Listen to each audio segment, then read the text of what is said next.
سلام آقا یاسین. اینجوری موست اون از دست این آقا تهیه کننده چجوری واسه ما گذاشته. سلام آقا یاسین، خوبی؟ آره خیلی خوش اومدی به برنامه خودت. بریم سر اصل مطلب. بریم. بچه یعنی چی به نظر شما؟ بچه یعنی من، اون نفس، زندگی. مامان بزرگم میگه بچه همه زندگی بابا مامانشه. بابا بزرگم هم میگه بچه گوله نمک زندگیه. بچه که نباشه زندگی بی نمک میشه. آقا یاسین، بله. دیگه چی از بچه میدونی؟ بابا بزرگم هرچی رو نمیدونه منو میگیره بغل مچم میکنه، این شکلات بهم میده، منم سیر تا پیاز قضیه رو لو میدم میذارم کف دستش. اون وقت میگه حرف راست رو باید از بچه شنید، از بچه. خب آقا یاسین، بله. شنیدی میگن هر آن کس که دندان دهد نان دهد، یعنی بله. چی؟ قبل از اینکه من به دنیا بیام داییم عروسی کرده بود، هنوز بچه نداره. بعد مامان بزرگم یه بار اومد بهش گفت یه بچه بیار زندگیتون شیرین شه.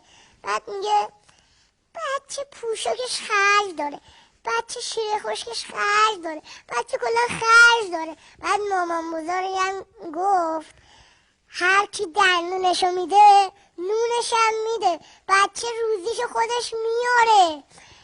بعد بهتر بگم هر آن کس که دندان دهد نان دهد.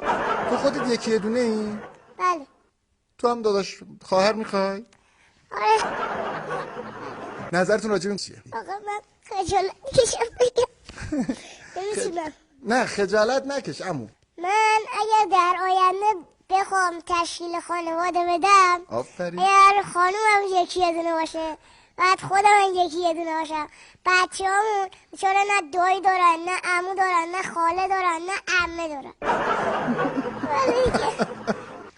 یعنی که شما اگر یکی یه دونه باشی خانومتون یکی یه دونه باشه در آینده بچه‌هاتون دایی و عمه و خاله و عمو ندارن، بیچاره بچه‌ها. خب آقا یاسین، بله. شما در مورد این مشکل با بزرگترها صحبت نکردی؟ با بابا مامان صحبت نکردی؟ چرا؟ یه روز بابام داشت با یخچالمون با پیشگوشتی برمیرفت. گفتم بابا من یه داداش میخوام. گفت برو بچه سرزیادی نکن برو. نرفتم. شما داداش و خواهر دوست داری؟ بله. من از خدا میخوام که انشالله یه داداش خوشگل، یه خواهر مهربون به تو هدیه بده. بله. و به هر بچه که تنهاه. ممنونم که توی برنامه خودت شرکت کردی. بازم میای توی برنامه ما؟ بله. خسته نشدی؟ خیلی کم. خب به اتفاق آقا یاسین از همه بیننده ها خداحافظی میکنم.